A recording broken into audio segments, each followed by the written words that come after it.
Hello, everybody. Welcome to the Wireheads podcast. This is number 3. We're no longer a coincidence. We are a pattern. We have successfully shown up every week, and I am very proud of that. So again, joining me is my co-host Diamond Dust, and we are here to talk Cyberpunk Red stuff. And at the end of the show tonight, we do have an exciting new announcement that we are going to share with you all. So definitely stick around for that. It's going to be a good time. But yeah. So tonight's topics, let me get the topic box updated here real quick for us. So our first subject tonight is going to be mine.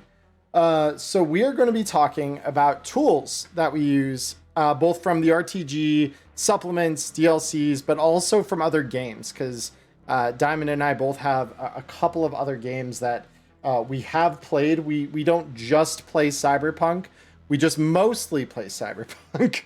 So let me just get this updated here. Let's see, games. But yeah, Diamond, go ahead, take it away. I'm sorry, I was just updating. So it's not just GM tools from RTG and other games. All right. Yeah, from just a variety of like what tools do we like to use, and just a kind of general toolbox discussion. Go ahead and kick it off, just so that way I can get a primer to what exactly we're gonna be looking for in this conversation. No, absolutely. So RTG, for any of you who are listening out there, I know most of our audiences that come to the podcast here on Twitch, you all know Cyberpunk Red, at least to some degree, because that's our audiences. That's what we do here on this platform. But to anyone out there in the audience who may not know kind of how Cyberpunk Red does content release, there are two kinds of releases for Cyberpunk Red. So the first are written supplements. So this would be similar to how the core rulebook is like a physical book, and you get the entire basis for the rules with it. They have other written supplements such as Black Chrome, Danger God Dossier, and Tales of the Red, that are books with purposes that expand the core rulebook. But obviously they're paid supplements, so they do cost some money, and we will talk about that a little later with Diamond. That's a little teaser for her topic later. But the real benefit, in my opinion, of the way that Cyberpunk Red does its releases is that every month, if you even just own the core rulebook, they have every month since the game came out released a free article on their website that they call DLCs, that you can just download, and it just works with the game. And there have only been a handful of them. I think literally you could count them on one hand, the number that need another book to like take full advantage of. And even some of those are still useful with just the core rulebook. So that being said, there's a variety of new tools, systems, and other things that those introduce. And so I wanted to take some time to appreciate some of those tools before we maybe venture outside the realm of just Cyberpunk Red and RTG's books, and venture out into some of the broader discussions and bring in systems that I appreciate from games like Blade Runner and Cyborg, because there are a couple of systems that I do like borrowing from those systems as well. So I suppose my personal favorite, and this has actually been a recent discovery that Diamond kind of, I guess, made me realize how powerful it was, because I was aware of it and then just never took advantage of it. There are a series of DLCs. We have received 2 of them so far that are called Listen Up. Back in 2020, there was a book in the Cyberpunk 2020 rules. There was a supplement that the RTG crew produced called Listen Up, You Primitive Screwheads. And without going too deeply into what that book was, it was essentially a GM guide that helped to address certain challenging situations that GMs at their tables would be faced with. And it gave them creative solutions to some of those more commonly faced problems that weren't maybe spelled out explicitly in the rules as like, this is what you do when you have like a power gamer at your table. Or this is what you do when someone is abusing the fact that you can dodge bullets at reflex 8. You know, like stuff like that were topics that got kind of covered in there. And I'm just throwing those out as kind of, I don't know whether those are entirely covered. I know the power gaming one was, but the reflex one, I don't know enough about the 2020 that's system. Covered. Okay. Yeah. So like in Red, that was covered in the first errata that came out. Right. No. And I realize that. But so the Red Listen Up series by comparison is a rather than a book written by the RTG crew out to GMs, it asks community GMs what their tricks and tips for their tables are. And so it serves as this sort of like rubber stamping in some ways of like approving like this, we like the way that this homebrew is done and we want the rest of the community to know. So Rob Mulligan, who runs Cybernation Uncensored, he has a Listen Up article that has a mission generator in it. And I have, I think, said before, if not here on the podcast, definitely on my other streams, that writing Neon Inferno every week is a task. It takes a lot of time and sometimes a lot of mental energy that I may or may not have. And so when Diamond, like, I was like, how the hell do you like write gigs on the fly, make that happen in like no time at all? And she's like, here's the secret weapon. Just use this. It's the sauce. And I'm like, all right, let's see how like good this is. Cause I'd eyed it over when the article first came out and not really done much with it in the time since. Which to be fair, I think when it came out, Neon Inferno was on hiatus. So like I didn't have a use case for it at the time. And when we came back, I had a pretty strong direction I wanted to go in up until a particular point. So I used it for last week's gig to kind of like spur the imagination a little bit. And holy shit, that stuff is just... It's not much the sauce itself. It's the base that you use to put in to produce your sauce. It's true, but it's just like it's so powerful to have a tool like that to just like, here, roll like this die, bam. Like now you have like a pretty solid skeleton that you can then layer things on top of to like build your gig. And just like with any roll table in a generator in the books, like if you do know kind of a particular like item on the list, you can just pick it and be like, all right, I already kind of know what I want to do with that. I just don't know how I want it to come into play or whatever. The mission generator kind of gives you a groundwork for like building that out then. And that like just lit my brain up and I was like, okay, cool. Like now I have a gig. And then that gig is now dovetailed into this week's gig, which we only did half of. So like this single-handedly saved me like 2 weeks of prep work now. That I would have like labored over and like stressed out about. And like, that's so fucking useful. I cannot overstate how nice it is to have that in your toolbox. But yeah, that's probably my most recent find. It's also the one I think I'm going to be using a lot from now on. So Diamond, I'm kind of curious, what's like your number one tool that you kind of pull out, whether it's from RTG or someone else? So, while Rule 5 from Listen Up to Rob Mulligan, the Quick Campaign Builder, that is a useful tool for me when it comes to the like creation of gigs, especially for me, where you notice that like for me, my campaigns they're I wouldn't say they're quite non sequitur, but like for anybody who's watched any of my streams. You guys do understand that there is a section of the book in the original core book that I use as an absolute must whenever I am working out the main parts of my stories. And for anybody that might have your wonderful books there, that is going to be over here, and it is beat charts. Beat charts are really, really important for me for how I, write my gigs, and it gives me because sometimes I get hung up on something, and it's just like, okay, I know how I want to get from point A to point B, but like, how can I, like, what's the catalyst I need, or how do I feed this information? Right.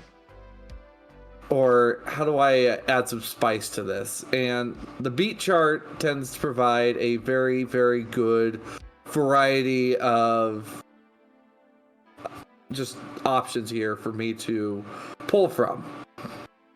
And sometimes you need to play a development, or you need to play a climax. Sometimes you need to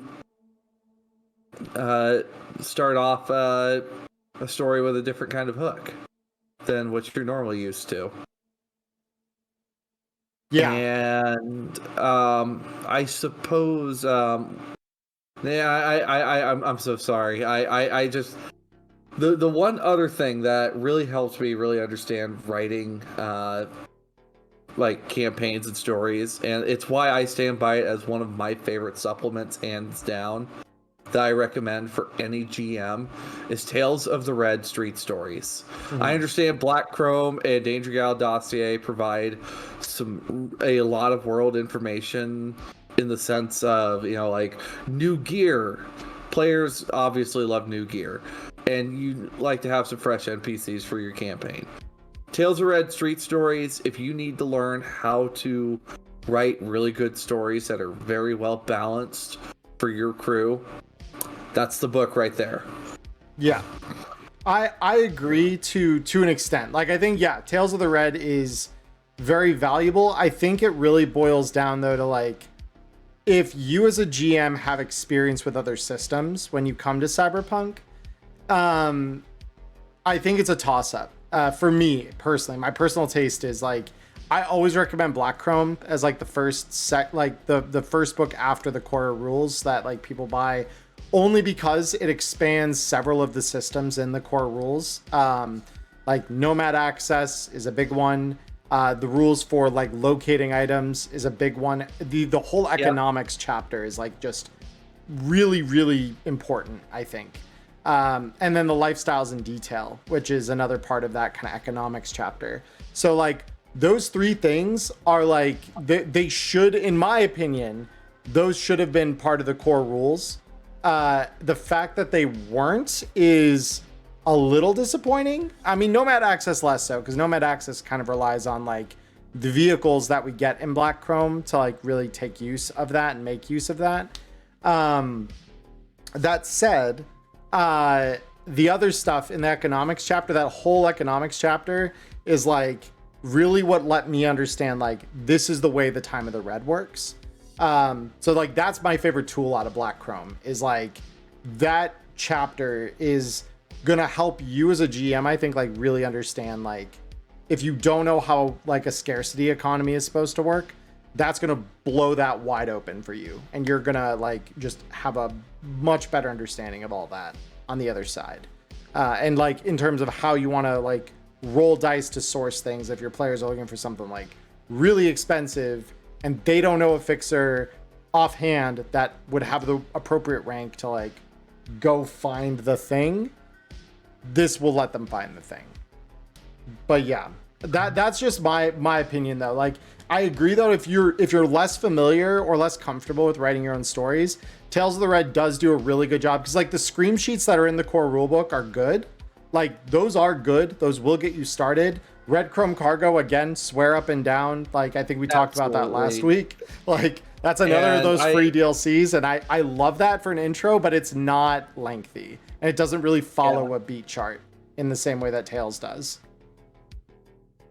And of course, I view it from always, like, because part of, like, my thing is I like to introduce new GMs to Red as well, because we need GMs in the Cyberpunk community. We need GMs. And Tales of the Red, honestly, you can use it all as one whole campaign. Emmerron and I have both been through a Street Stories campaign. I'm at the very tail end of mine, but yeah, I'm almost through it. Yeah. I barely survived the entirety of Street Stories as a campaign. It was rough, but that's the thing. It gives you a taste for a really, really good Cyberpunk campaign. Yeah. Well, and it's also like a tour guide to Night City too, because like all the gigs in there take advantage of like being in different locales throughout the city and like really making it feel like you have a better understanding, I think, after each one of like, this is what this district is supposed to look like and how it kind of operates. And while I think there are a few that we don't touch in the book as far as I am aware. Because let me think, we definitely go to Upper Marina, Little Europe, University District, South Night City. We are Little China. Well, yeah, Little China. Well, I believe Old Japantown gets visited at least once. There is a stop in the old combat zone in one of the stories. Haywood, obviously. Haywood, yep.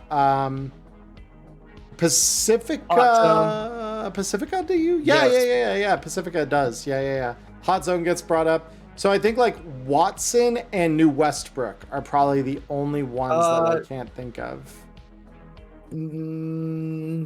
Watson, you do technically make a stop in Watson, but you did not do. That's popcorn flavored kibble, right?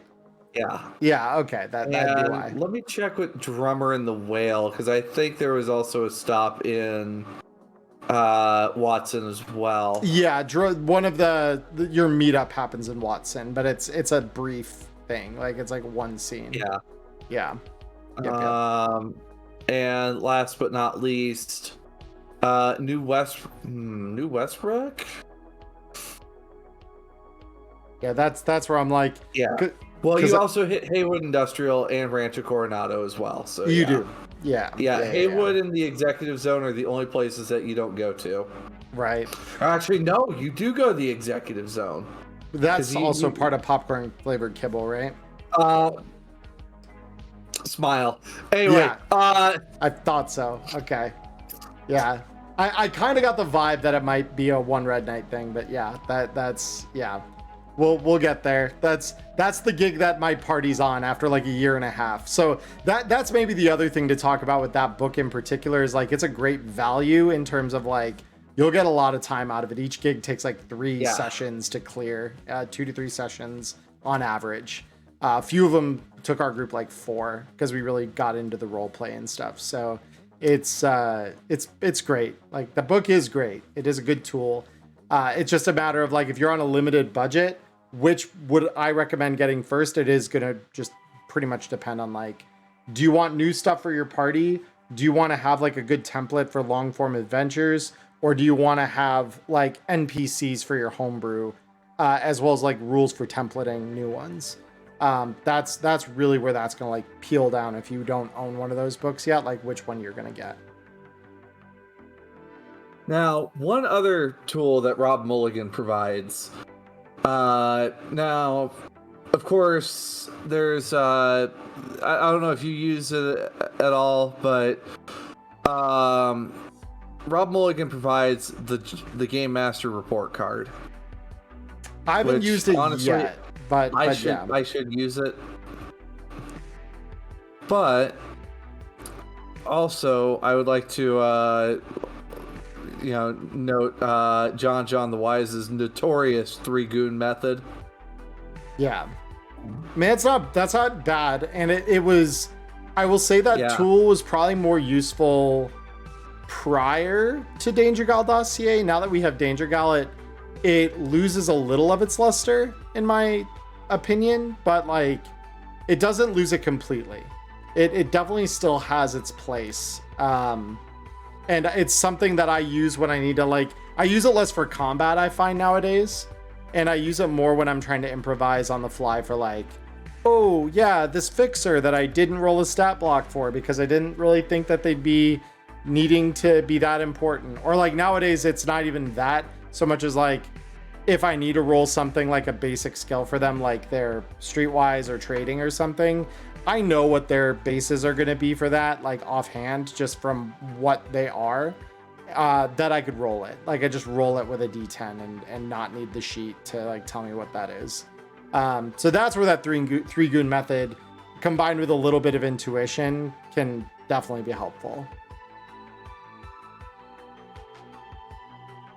So I think there is that, which, you know, both John, and Rob provide some fantastic additions to the GM toolbox. One of the other tools that I allow that we use over at Cybernation Uncensored even is the luck mulligan, where you can use a luck point. You know, like luck points before a roll is 1-to-1, but after a roll you can do 2 luck points for one for a +1 to your result after you roll. That's where I got that from. Yeah, no, that, I mean, it's an interesting usage of it. I think that, like, in general, the better our use cases get for like having high luck on a character, the better it is, personally, because like luck is such a, like, I feel like for a long time I was even guilty of this. It was a very slept on stat, because like I'd rather, like, my old philosophy about it was I would rather have guarantees of being able to like just do better on the flat roll than to worry about this like very limited number of points that I only have available to me for the session. But then I re-taught myself, or rather I learned how the skill rerolls should work, where like you need to have a better chance. So that also places an emphasis on luck. And then yeah, systems like that I think are yet further reinforcement of like, if you have 8 luck, you get a lot more of this than if you didn't have 8 luck. And you can kind of compensate for a lack of certain other like tertiary stats or skills because you can mulligan a little more easily.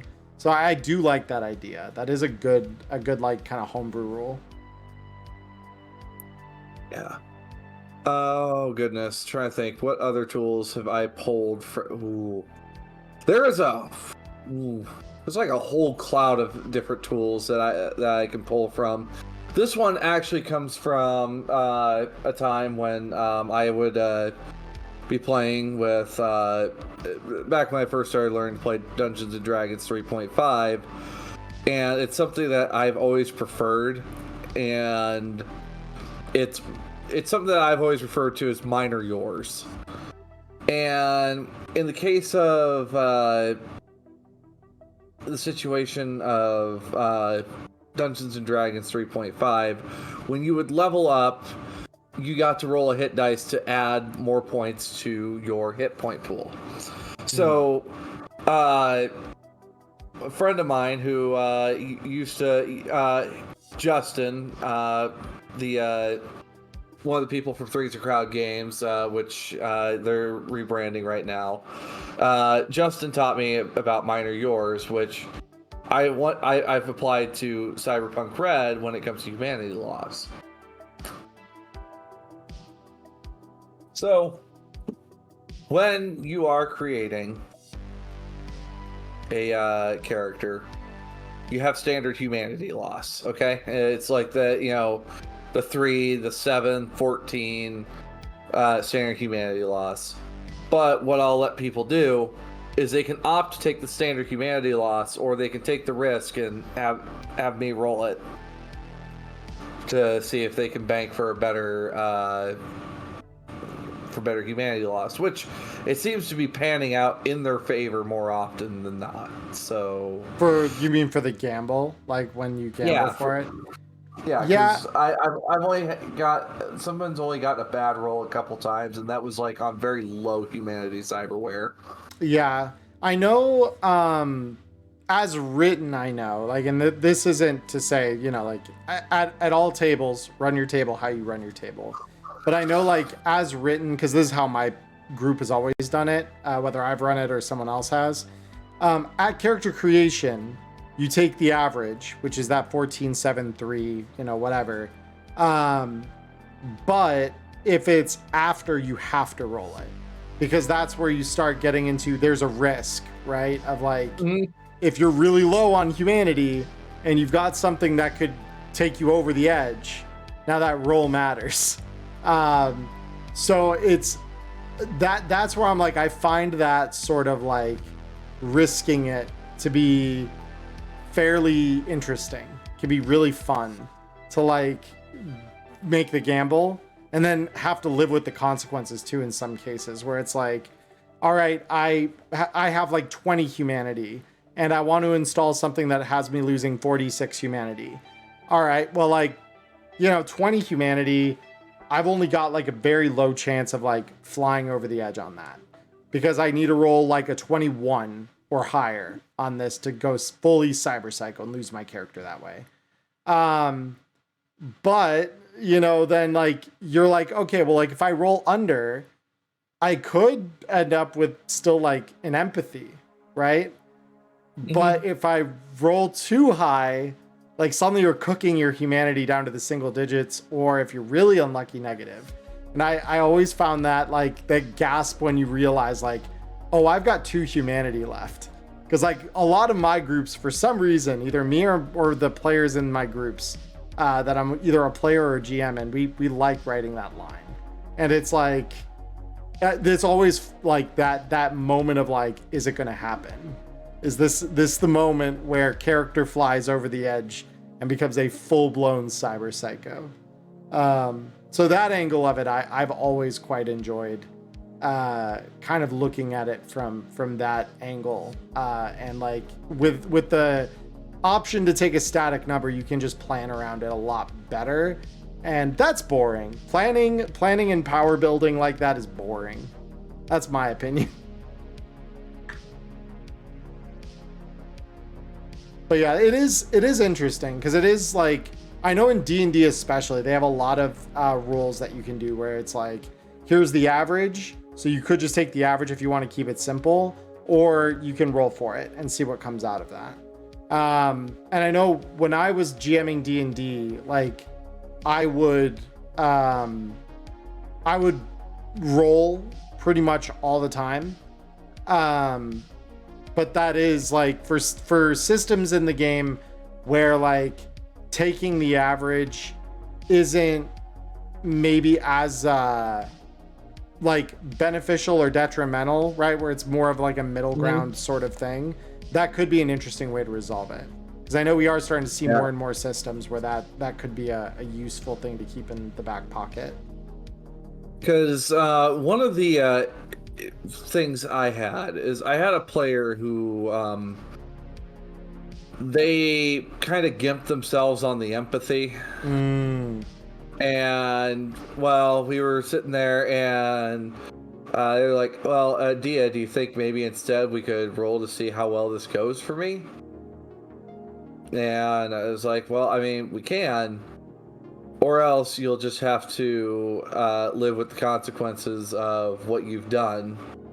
And your backstory includes you having to figure out where you are in life now that you've done this to yourself. Now, fortunately, they wanted a 4d6 piece of cyberware. Fortunately for them, I only rolled a 4. So things panned out in their favor on that bout. Right.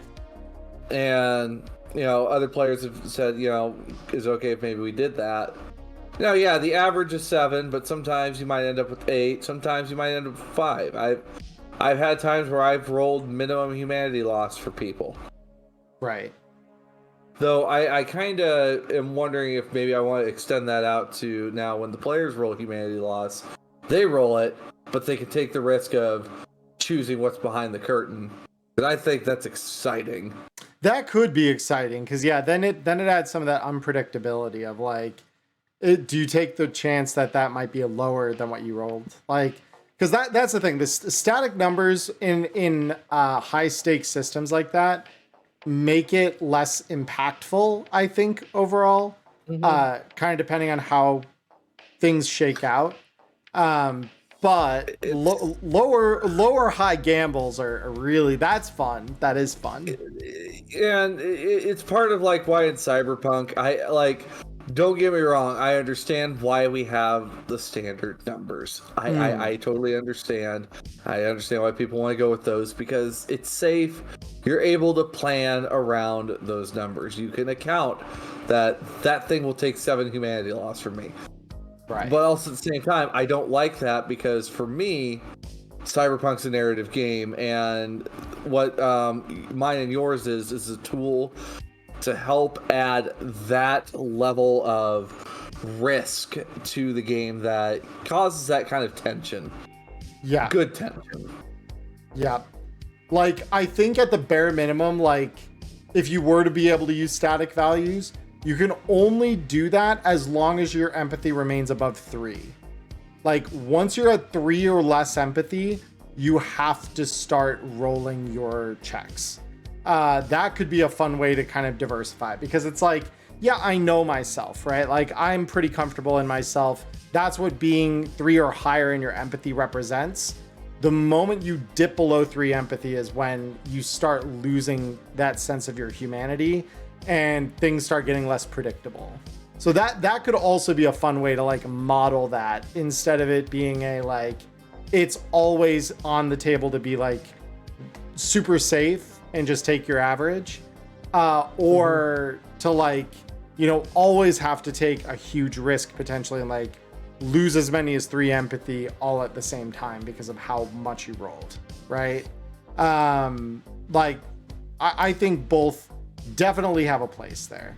But yeah, no, it's a bit tangential to the topic, but it's a good conversation for sure. Now, I don't know if you use this at your table, but do you have you started using the luck save at your table by chance, like what I use, where sometimes I'll just determine against your luck score if something comes up? I think I've done it once or twice. My IRL GM in the game that I'm playing through, that Tales campaign, he does it a lot, where if we ask him like, does this thing exist in the room, he has us roll a d10 against our base luck score, and if it rolls under, then we get the thing or whatever. That he uses that a lot. I haven't used it quite as much, but I think it's also something to do with like, it's based on like what exactly is the player asking for. Like, I think if my players were asking for something approaching Deus Ex Machina in a scene, that would be where I would have it roll in against luck. Like, if it's a super impactful whatever, like whether it's a MacGuffin or like set dressing that could be useful or manipulated a particular way, like all of those sorts of factors are more like what I would probably have that roll against. But if it makes logical sense that something would be a certain way or part of a scene, I just let it ride. I'm not too like, I like seeing my players get to do cool things, and I like to try and stay out of the way of those as much as I can, while still being fair to like the core rules of the game. One of the things that I had seen, because I had always done it where, you know, you roll a d10 versus your luck. If you roll at or below your luck score, you like the chance of the lucky thing happening does happen. Right. If you roll a 1, there might be even a little bit more that shows up on that luck roll. Now, Rob Mulligan in his Listen Up, apparently the way he does it, and it really does make it a little bit shifty for the player if the player gets a little too luck happy. You roll against your current, not your maximum luck. So somebody could be having their luck basically run out on them. Right.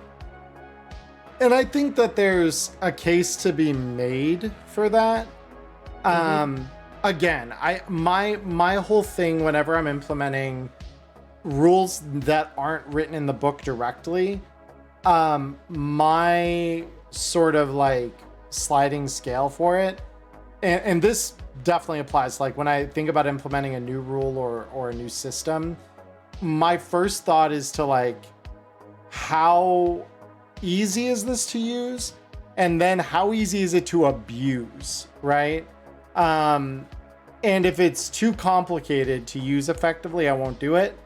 If it's too abusable, I also won't use it, or I'll find a way to rework it so it's less abusable.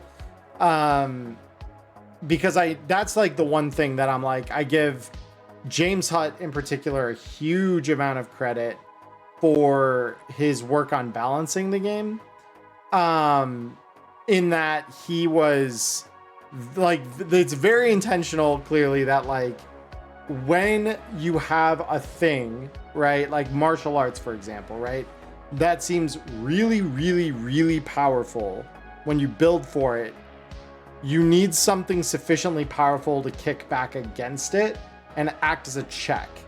And if you can't do that, that's a problem. Because almost every system in Red, because like this is something me and Ghost have talked quite a bit about, both in private and on stream.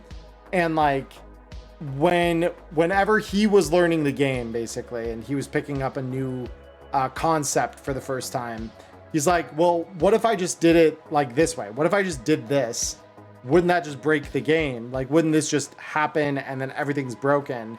And I'm like, well, no, because the enemies could do this and this, and it gets around whatever the broken concept he thought he found is. And the game self-balances, it self-rates.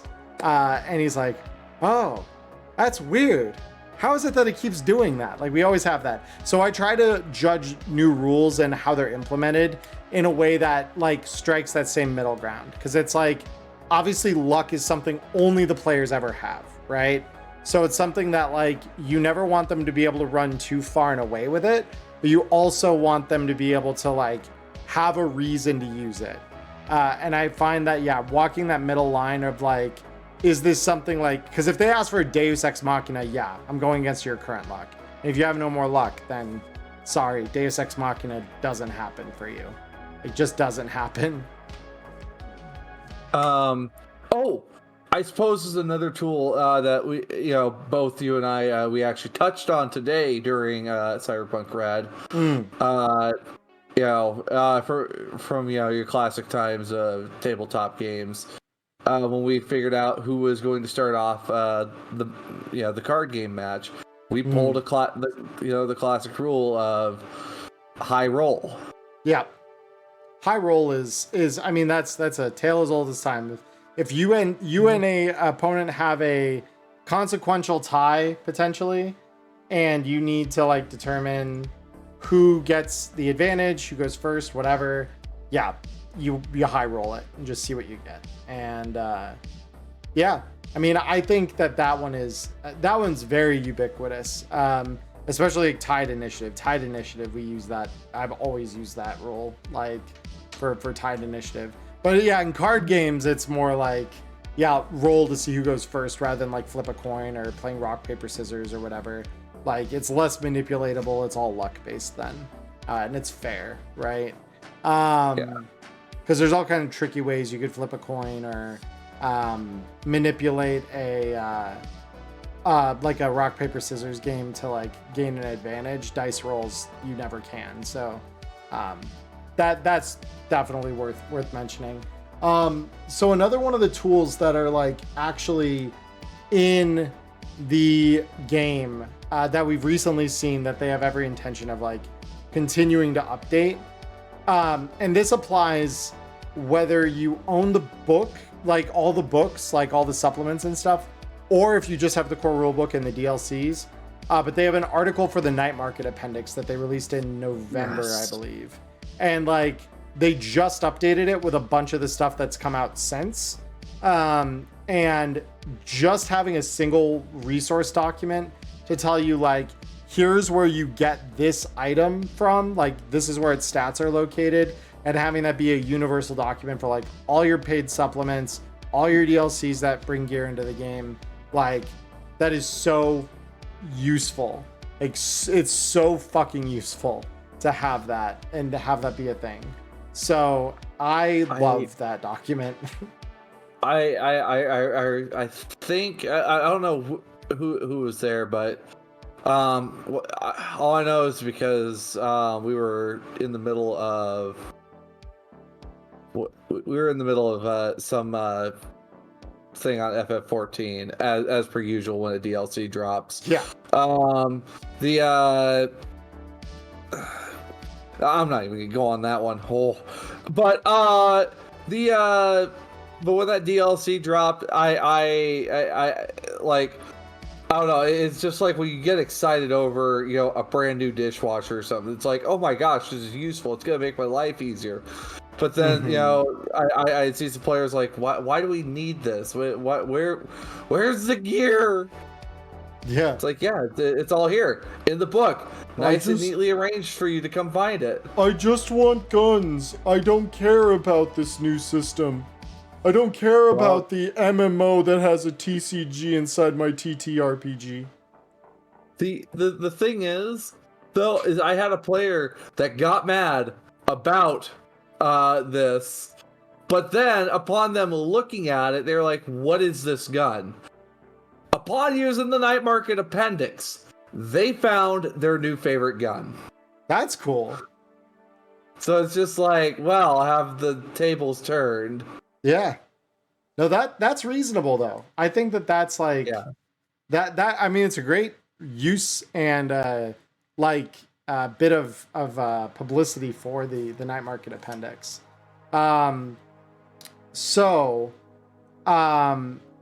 There is so to talk a little bit outside of RTG is so one of my favorite rules, because this was something and they're kind of two systems, and I know you have an appreciation for at least one of these because you've also now played and run Blade Runner. But in Blade Runner, there are two systems.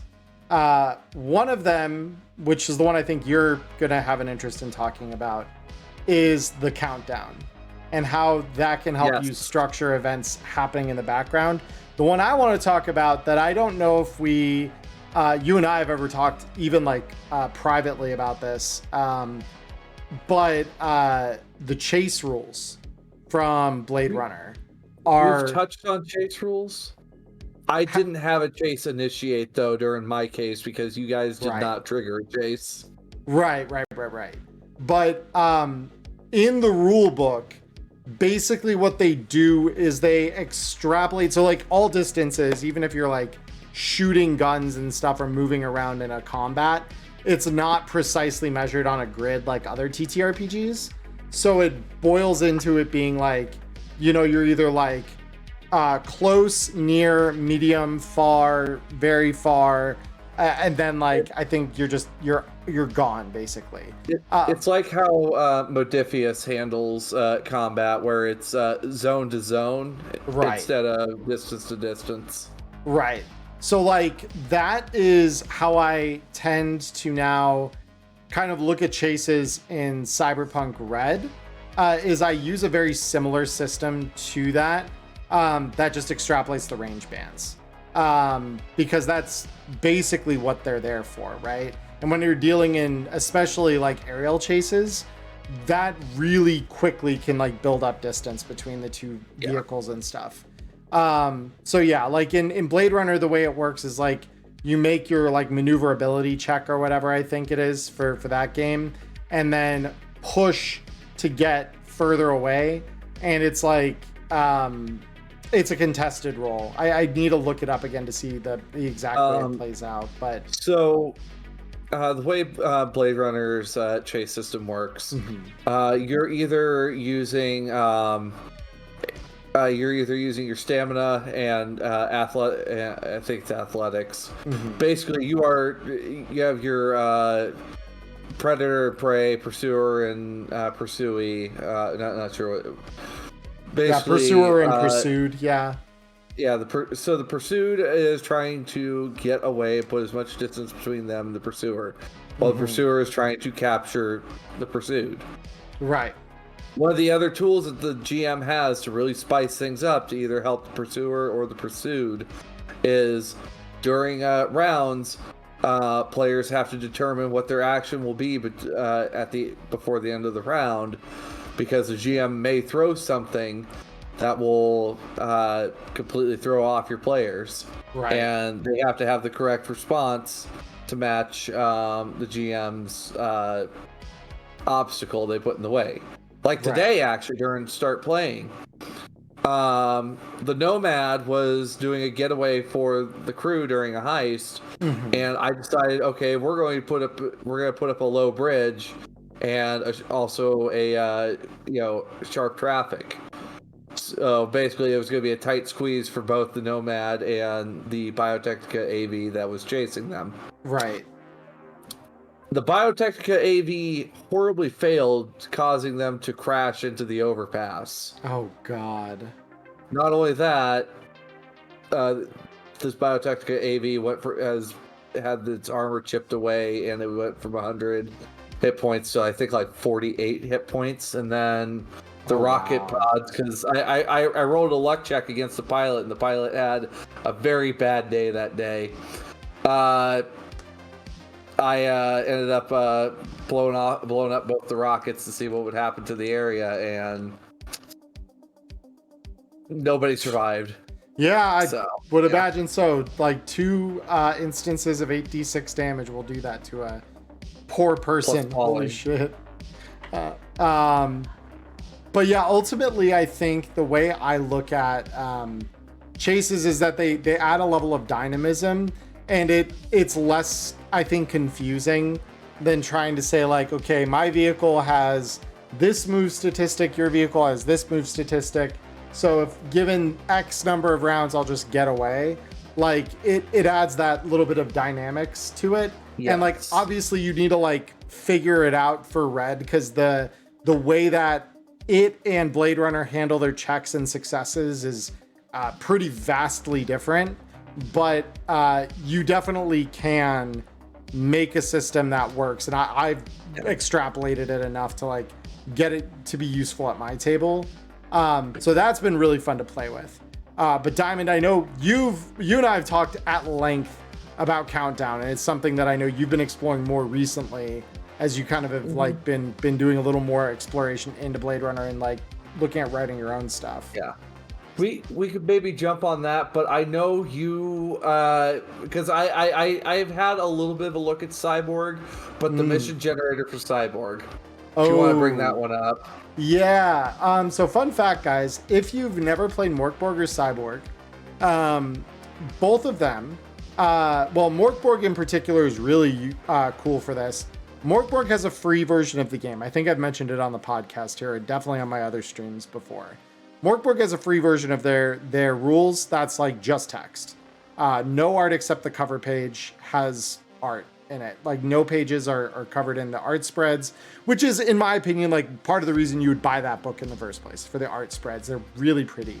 That said, if you have even the base rules for it, you have so many free things on their website, like mission generators, monster generators, and the same is true of Cyborg, minus the text-only free version of that game's rule system.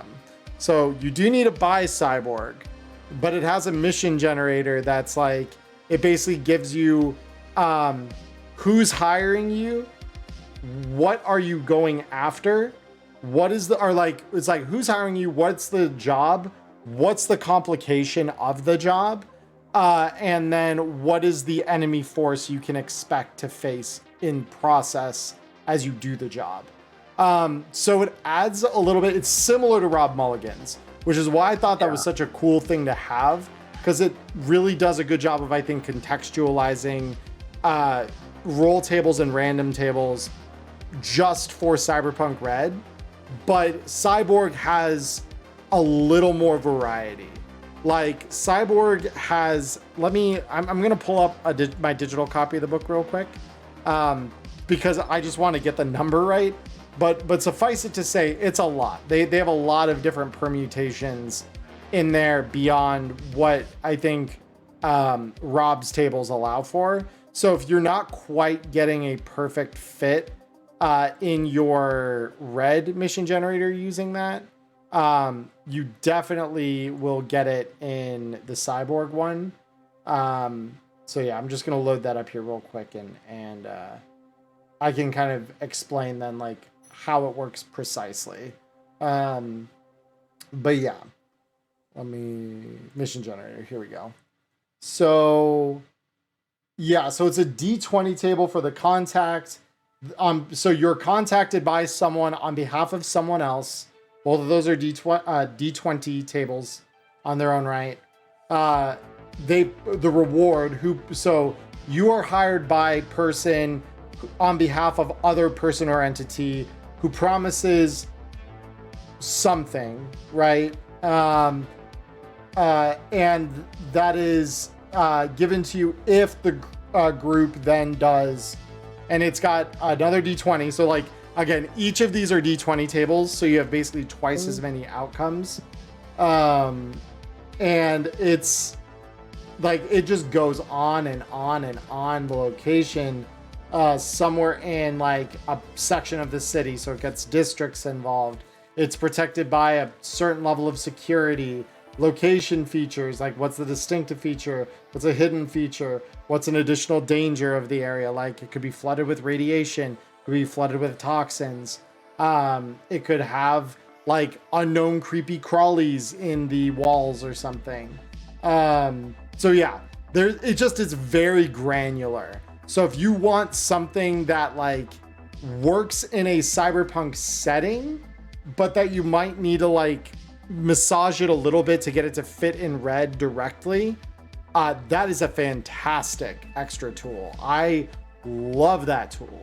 And the online version of it is really easy to use because you literally just, each of those features basically is given its own spot on the screen, and you can click each one if you like some of them but not all of them. You can just change the ones that you're like, I don't like that feature, let's change it, and click it and it'll auto roll you another one.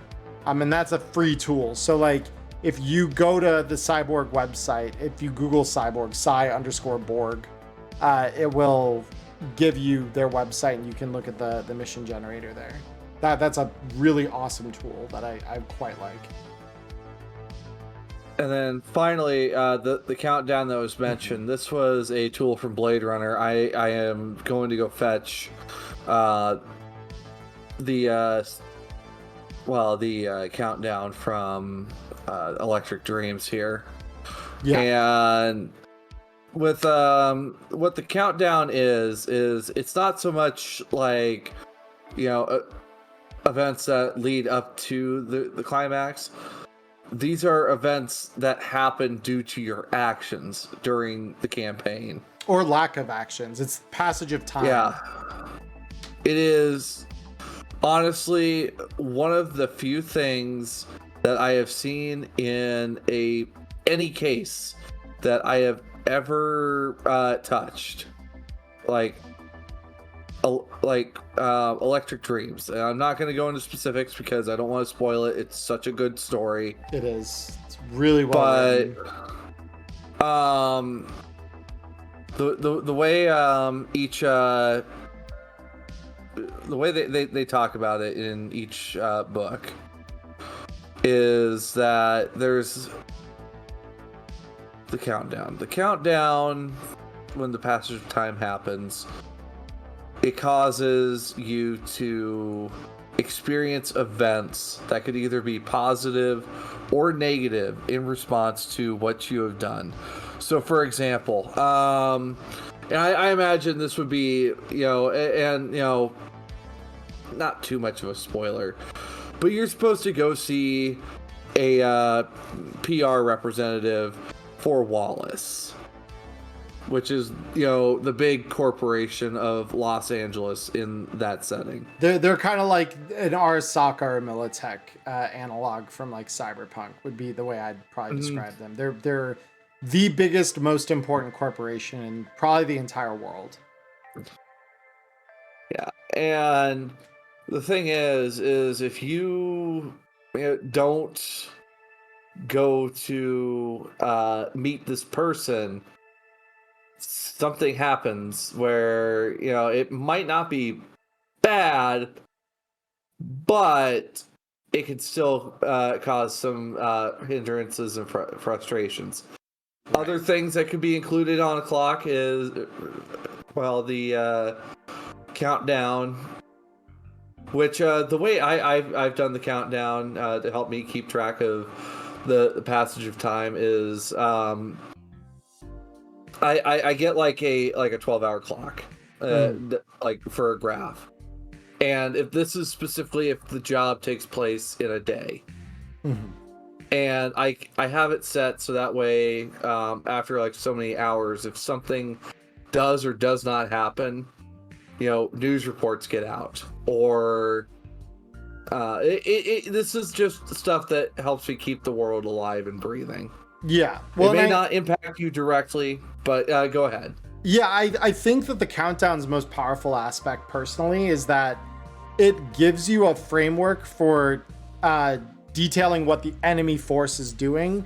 Because I find that like GMs, especially like when I was an inexperienced GM and I didn't have as much like gaming under my belt in this space, GMs and players alike have this issue where it's like, if it's not in the scene and it's off screen, it doesn't matter.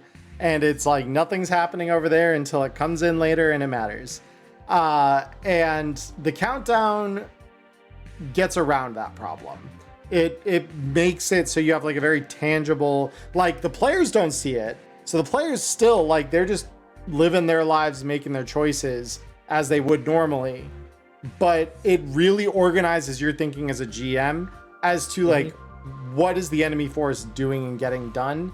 And it makes it very like, it makes time a more important factor, because so often I think GMs are, they get in their head about like, this is gonna happen, and this is gonna happen, and this is gonna happen.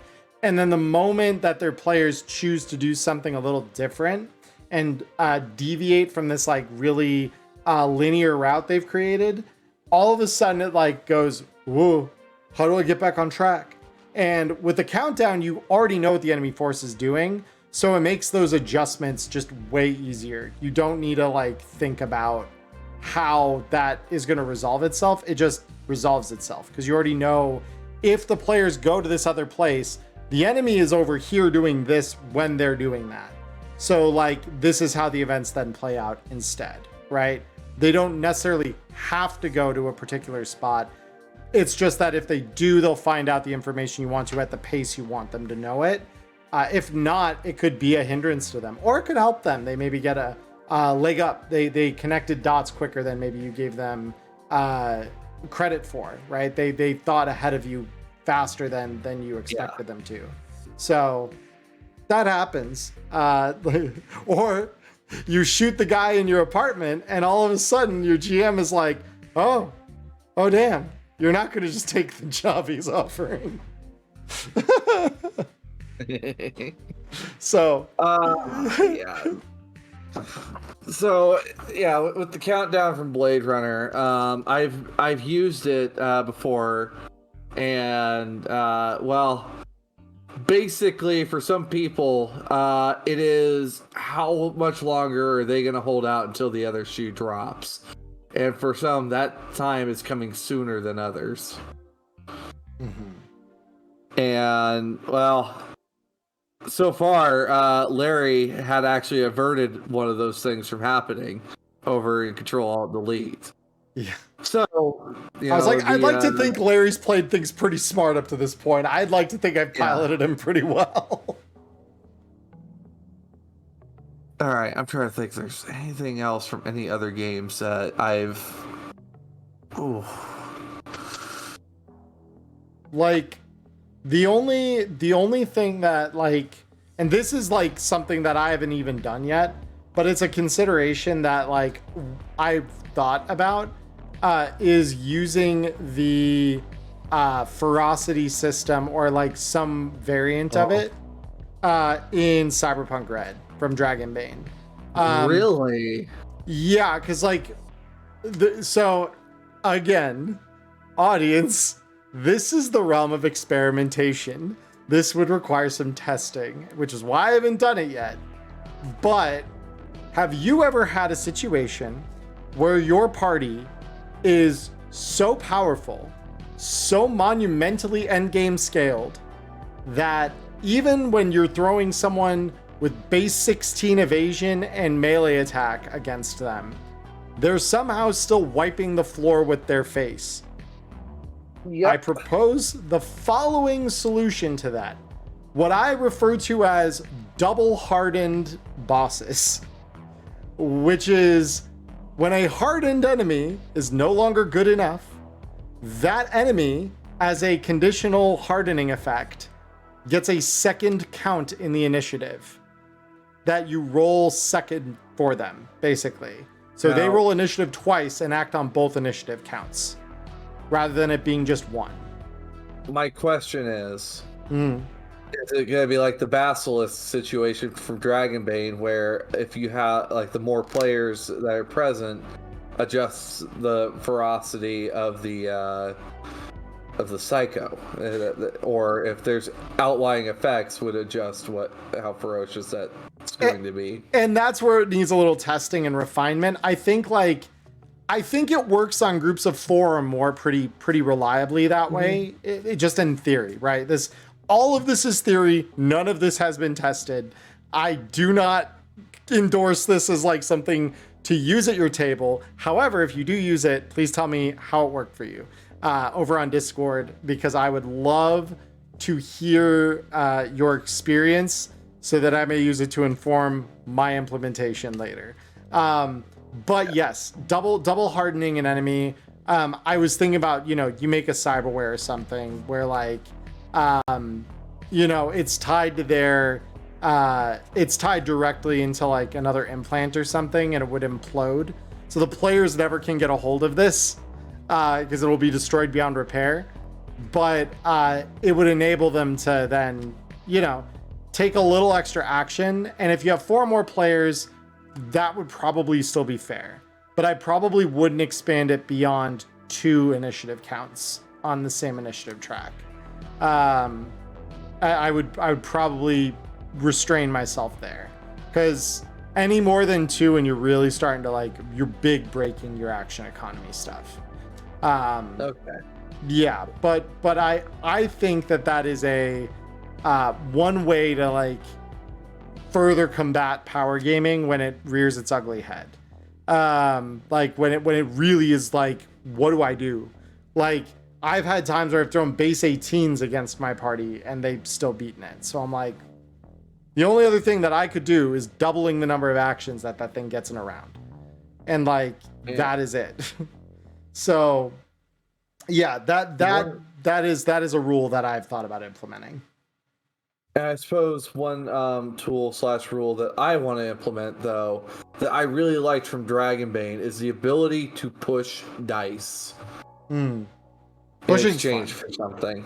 Pushing's fun. I mean, they use it in Blade Runner too, so yeah, it's a good system. Like, maybe if by some good fortune I get the chance of doing a listen up, I may actually put dice pushing in there, because I like the idea of, characters having that ability to push themselves beyond their limits in exchange for, like, for depending on what kind of skill it is. Like, if it's a physical skill, it would be your hit points.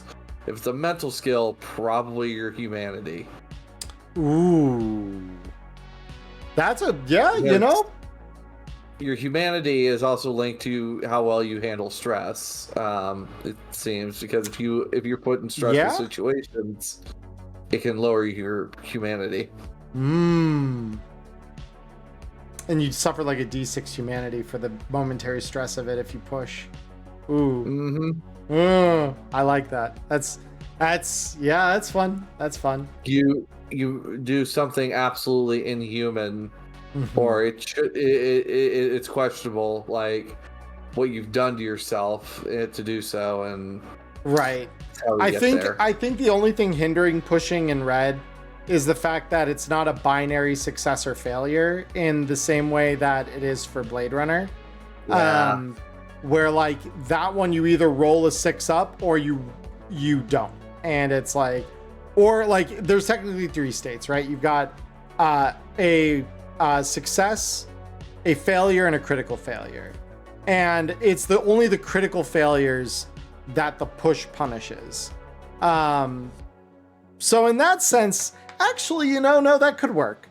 That could work. Well, now I was thinking, that like, I think about Dragonbane, yeah, imposes a penalty to your to rolls using certain stats as well. And this might be something I'd have to juggle around with and see if this is something I like.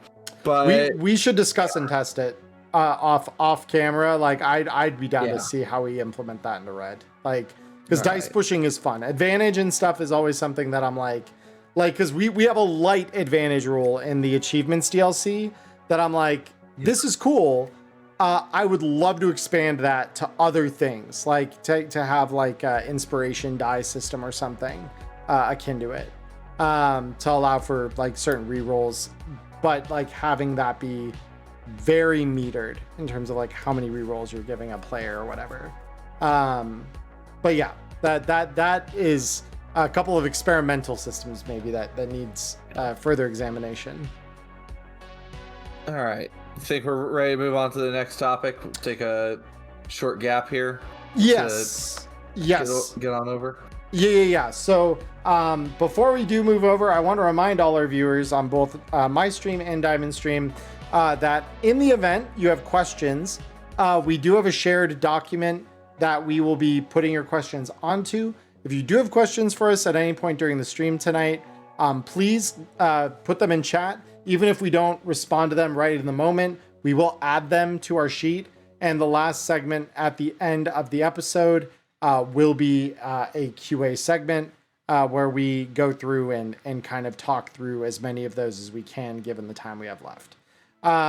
If you're listening to this later on YouTube or our podcast over on Spotify, we do have an email that you can send those questions to instead. Obviously, those of you on YouTube could also put it in the comments, and I will do the same thing to add it into my my document. But just so you have the email, it is excuse me, my thing decided to reset on me. That's very, very cash money. Thank you. It is wireheadspod@googlegroups.com. So if you email us there, we will get your question, we will answer it, and we would love to answer as many of those questions as we can. But yeah, give us just a moment. Those of you on YouTube, this is the part of the podcast where we will move over to Diamond's channel. So she will have the part 2 and the Q&A for the episode this week. So I will see you all over there. And if you have come to my part of this from Diamond's after watching hers first, then our Q&A will also be over there if you haven't heard it already. So, but yeah, we're going to go ahead and move over. So we'll see you over there in just a moment.